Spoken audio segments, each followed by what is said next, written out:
Hi everyone, this is Dear Cupid, also known as Cupid on TikTok. I wanted to make a tutorial today because a lot of people, or like not a lot of people actually, I get the occasional comment every now and then about how I edit my photos on TikTok. Usually in regards to like how they're so high quality or something along the lines of that. And so I wanted to make a video to show you guys how I take my photos as well as how I edit them because unfortunately when I reply to these comments, it's like two long paragraphs on just like general things because unfortunately I don't really edit my photos the exact same way every single time. Not only because like I try to fix things as I go every single time, but also because like I don't know, like it's just like the vibe. Like sometimes I don't feel like doing this or doing that. So yeah, that's what this video is talking about today. And this is also an unofficial voice reveal because initially I was gonna use like the AI like TikTok voice, but I feel like this tutorial is probably gonna end up being like somewhere around like 9 to 10 minutes.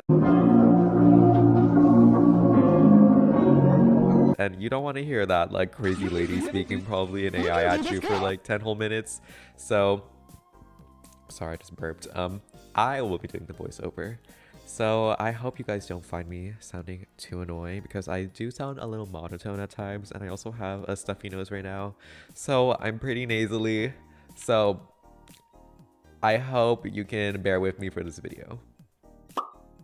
Okay, so the first thing we're going to start with is actually in DTI itself because the way you shoot your character and like the settings you have is unfortunately very important. And for all my girlies who play on a little phone, I'm sorry, your phone might explode, but that is the truth.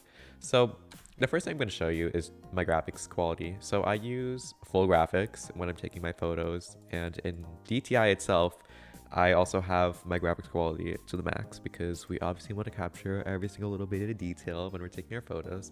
So if your phone or whatever you use can like at least bear it for like 2 seconds, it's like worth it, you know, it's for the photos, for the gram. So I would do it.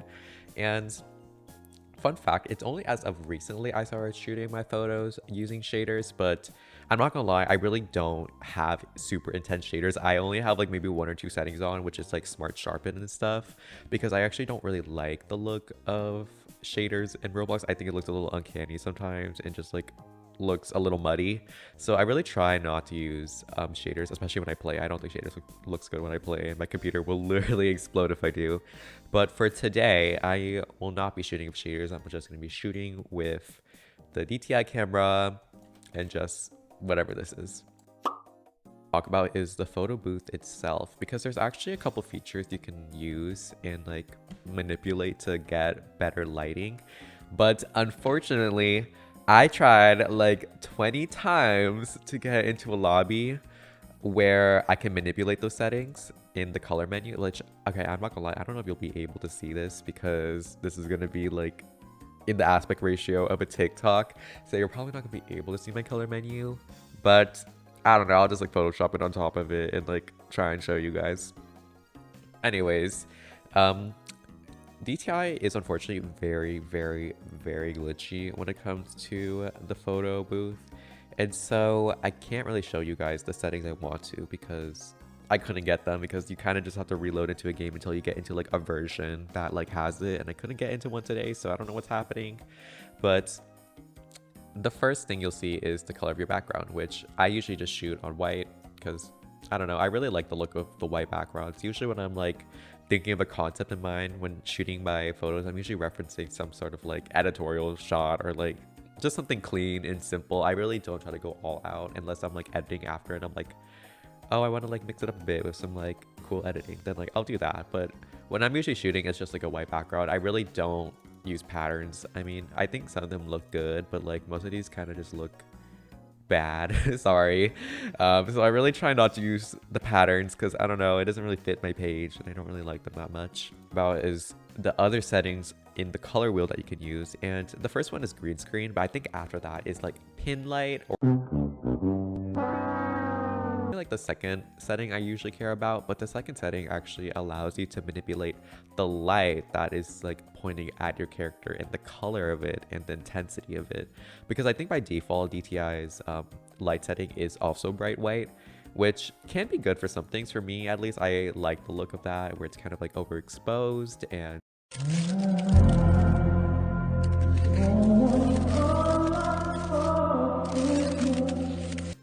talk about is actually camera mode, and well, not camera mode, photo mode, which is technically just a camera, because we're going to be talking about these sliders, and we're not really be talking about this up and down slider. It doesn't really do much for us besides like going up and down. But when you're taking your photos itself, you want to try your best and minimize the amount of space that is to the right of you, to the left of you, up and down, because you want to try and capture as much detail when you're taking photos. Because as you would know, if you're taking a photo like this and then like you're editing it on like an editing app, you're not.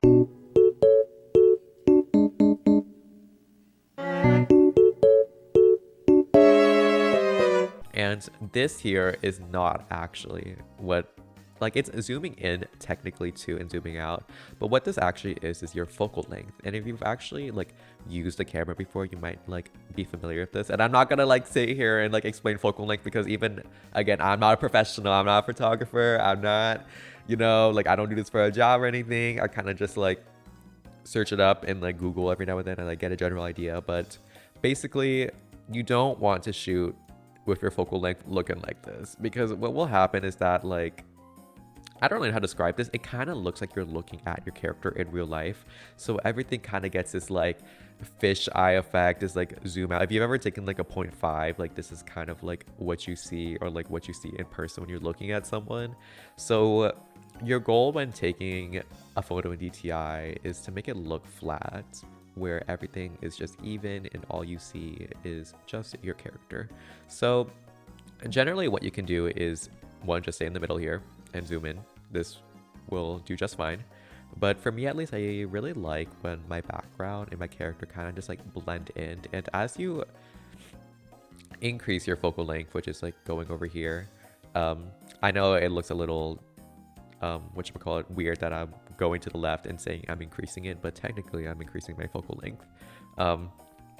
Your background and your character are kind of just like 2D. I don't really know if that makes any sense, but you want to take photos like this because it makes your character look flat and you can kind of just see every single bit of detail evenly, unlike this, for example, where like it's like a weird angle and you just like don't want to look at that. Like, I mean, unless, you know, that's the intended look and you're like going for like some interesting and crazy angle, which like by all means, like you do you, like more power to you, actually support that. But for how I shoot my photos, at least, I'm generally just like shooting like this or at this focal length and then like taking a photo. It's like kind of just like up to preference what you want and like the vibe you're going for. But if you're kind of just going for like, oh, I'm taking a photo like of my outfit, here you go. Hi guys, and welcome to the second part of this video where I am talking about how I actually edit my photos on an editing app. I'm actually recording this on the day after I recorded my last section because I got lazy. And yeah, so I've already compiled my photos together. You don't have to do this. It's like completely up to you if you want to have your image look like this. I just do it because, I don't know, I think it looks good to have a close-up and like your outfit kind of zoomed out for people to see. So yeah, the app I'm using today is a free app. Well, free as in it's free in the App Store and also free on Google Play if you use an Android. Is Adobe Lightroom, which for those who don't know is usually software provided by Adobe that usually you need to pay a lot of money for, but on the App Store it is free, which is really great for us because most of the features we need for photo editing are in this app. So let's get started. Secondly, I'm also using an emulator on my computer. So my interface is going to look a little bit different compared to like what you'll see on your phone. But if you follow along in my tutorial, you're going to be able to find everything. We don't really mess with too many things. So yeah. So here we are in Lightroom with my photo opened. I probably should have recorded like how to like put photos in the app, but it's like pretty straightforward. So I'm going to assume you can do that by yourself. But you're going to be seeing this when you first open your image, and there's like a bunch of sections to the right, but don't worry, we're not going to be touching every single section, just like things we need. And the main one we're going to focus on is light. So here's the light section, and whenever I'm editing my photo, I usually have a goal in mind, and it's the same goal every single time, which is to increase contrast and make sure like my character stands out. And the way we do that is through adjusting the light settings here. Again, I'm not like a professional. I don't know every single feature on this app. I kind of just like do what I like and like what I think looks best. So I don't really play around too much because this app is kind of just more so meant to make like small adjustments to your photo. You don't want to go like super crazy, like making this like 100 or like 0. I mean, you can, but you can do whatever you like and whatever vibe you're going for. Girl, I just look. Baby, I can't read all that shit. Don't worry about it. I can't read all this. Explain this shit. Don't worry about it. So we're going to move on to the last 4 here, which is highlight, shadows, whites, and blacks. And I would say like these are basically like pairings that you can kind of think about. So highlights and whites go together, and shadows and blacks go together. And highlights and whites, as you would probably assume from the name, manipulate the brightest parts of your image. Whites specifically, anything that is actually white in your image, not just bright, but anything that is actually white. So you have to be careful when you're manipulating your whites, because I shoot on a white background. So if I crank this up, it's gonna get super bright, and that is okay if you want the look of this. But if you go too crazy, you're gonna lose a lot of detail in your image, which is not the goal. So I really try not to use highlights. I mean, I maybe will use whites to set a foundation for how bright I want my image to be. So maybe I'll like, oh my god, sorry, I'm on a computer, so this app is a little glitchy. So instead, what I actually like to do is actually maybe bring it down potentially so that my image isn't too bright. And with highlights, maybe what I'll do is, again, I don't exactly always put my whites down, but as you can see, well, you can't really see it, it's like a huge difference, but my image is slightly a little darker now, and it brings out more of the color in my image. So we're gonna move on to highlights, which is basically kind of the sister of whites.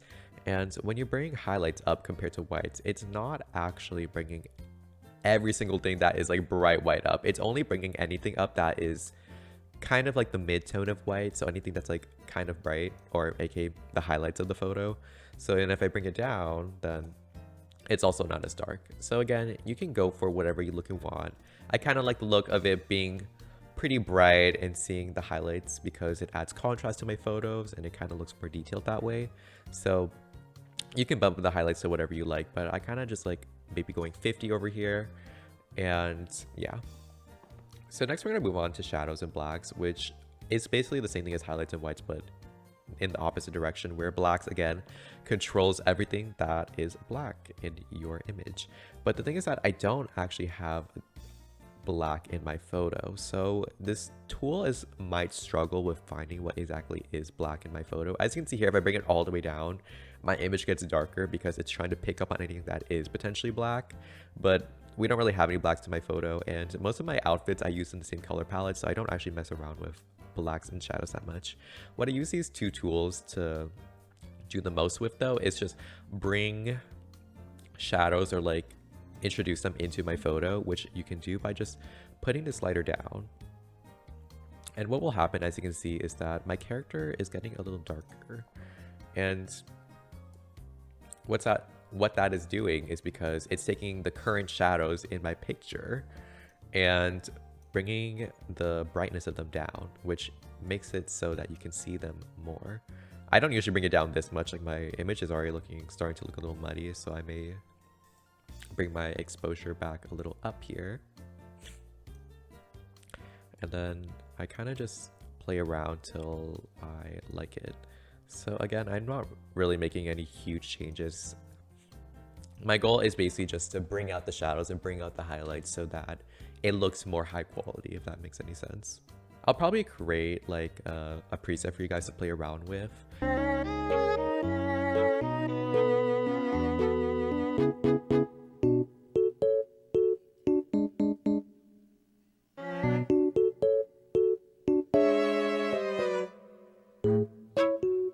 But again, you kind of just have to do like what you think looks best at the end of the day. I can't really tell you what will look best because it's different for everybody and the type of vibe you're going for.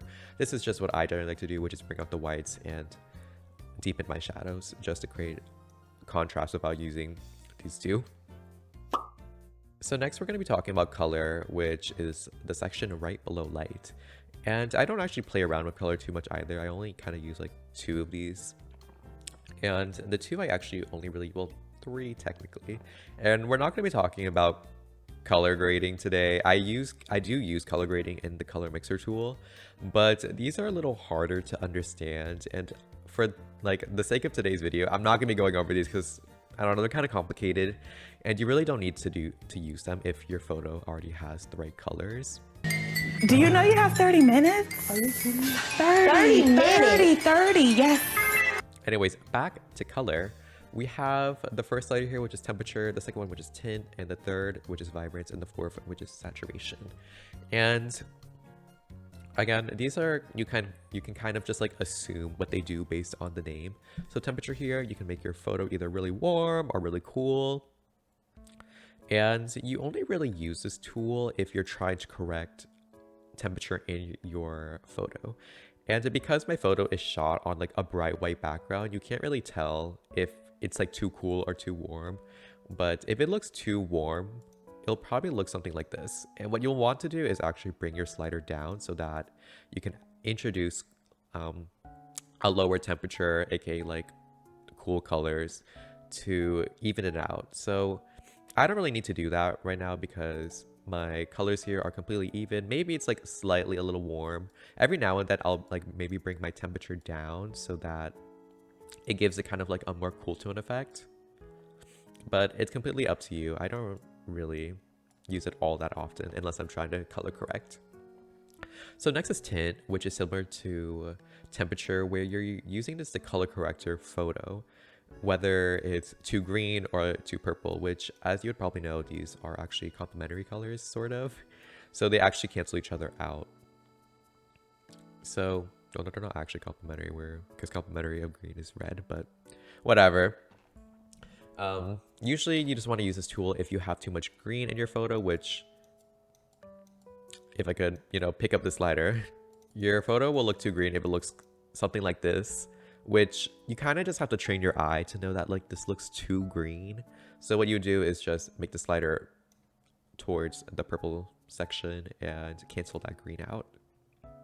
But again, my photo doesn't really have any green or really any purple because I shot it on a plain white background with no kind of like other lighting besides the one DTI gives, which is just also bright white, so it's not tinted or anything. So yeah, but every now and then I'll increase my tint to be a little bit more purple because I kind of like the look again of cool images with kind of like a pink hue to it. So that is what I do. So lastly, we have vibrance and saturation, which are kind of like whites and blacks and shadows and highlights, where they're kind of like manipulating the same things but like to different extents. So saturation, as you know, if you pull this up to 100, your photo will get very, very saturated and very bright. And that is because what saturation does is it universally brings up every single color in your image. Whereas vibrance, if I pull this up, doesn't do the exact same thing. It actually tries to avoid skin tones, which, I don't know, that's just what vibrance does in photography, at least. It really tries to avoid anything that's skin tone and kind of just trying to bring out different colors in your image to like a lesser degree. So I really don't play around with saturation because if you try to increase it, everything becomes saturated, which like, maybe that's like your goal. But I tried to use vibrant instead because I feel like it's softer and doesn't look as jarring if you bring it back up. But maybe every now and then I'll like bring saturation up by like a little bit just to give it some more color and depth. So here's our before and here is after. So moving on to our very last section here, which is effects and detail. This is a section that will probably give you the most results in terms of enhancing the quality of your image, simply because these settings allow you to kind of like manipulate how much you can see of like pixels in your image. And so the way we use them for photography is a little different for how we use them for like creating 2D images. So I would not try and do this on a real life image of a person because they will probably be looking crazy. Anyways, the 3 settings we have here is texture and clarity and dehaze. We don't really care about dehaze because we don't actually have any haze in our photo. I'll go over it a little bit, but we don't really need to. But the things that we're going to be talking about mainly is texture and clarity. And again, I don't really know the most about texture and clarity because they're not extremely defined in what they exactly do. And I kind of just like guess and use them like a little bit, and I'm like, okay, like that looks good. Like I kind of just like guess. But I believe texture and clarity are very similar to vibrance and saturation, where they kind of manipulate the same things in your image, but to a lesser extent. And in this case, we're going to be talking about clarity, which seems like the most like extreme version of texture. And what clarity does is basically bring out the lines in your image to like a crazy extent. And it also seems to like deepen shadows and whatnot. So as you can see, I brought it up to 100, which in my opinion, like you can make it 100 if you want, because again, like the image quality has gone up, but it looks very gritty, a little muddy, and it kind of washes out the colors in my image, and it isn't really the look I personally go for, but it may be for you. And if we bring this down to -100 instead, as you can see, our lines are actually now very, very soft, and we have lost a lot of detail in our image, but it makes our image look very dreamy, kind of gives this kind of like flash looking like property to our image, which can be very good if you know that's like the look you're going for. But for us, we are not doing that because we don't actually want to lose detail in our image. So instead, what I like to do is use the texture setting, which kind of does what clarity does, but I believe to a lesser extent, where it doesn't just like bring every single little detail out in your image in only some of them. And as you can see, it looks way better than clarity. Our image and colors aren't looking too muddy, it's not as gritty, and we just get just the right amount of detail, especially at 100. So here's before and here's after. And instead, with clarity, what I like to do is, instead of, you know, bringing detail up, I actually like to bring it down a bit, because I want to preserve kind of like some of the softness I had in the image previously. So I like to bring it down to like maybe 20, or even, you know, further than that, depending on what you like. And we get, you know, the texture from our texture setting, but we also get a little bit of softness. So it looks like this now. And this is before, and this is after. Lastly, we're going to be talking about the sharpening tool, which everybody kind of knows what it does. It sharpens the details in our images, which is really great for us because we want to bring out detail. And so I usually just like bring this to 100. I would, again, not recommend doing that on an actual picture of a person because I don't know, it will be looking crazy, let me tell you that. But for our game image, it's really great because it brings out all the details and just makes our image look more complete. And lastly, we have dehaze here, which we don't really need to use because we don't actually have any haze in our photo. And if you don't really know what haze is, it's fog. So this is mainly only used for when people take pictures of landscapes and stuff. But I noticed that it kind of saturates the colors a bit and like deepens the shadows. So, you know, it can be nice to use, and maybe I'll add like a little bit at times like this. And that is it for my video. I'm so sorry that this is probably gonna be like 20 plus something minutes because I kind of talk a lot and ramble, but I try my best to be concise and like give thorough explanations about some of these things because I don't know, sometimes it can be a little scary just kind of just adjusting things, but again, just be playful with it and just do whatever you like. Usually after I'm filtering, like after I'm finished filtering, I'll add some like sparkles or something to my photo just to like give it some more oomph, but you don't have to do that. So yeah, that's the video. Thank you so much for watching, and this is my first video I've ever had a voiceover, let alone edit. So if it's really choppy, I am so sorry. I hope that this tutorial suffices though. Thank you.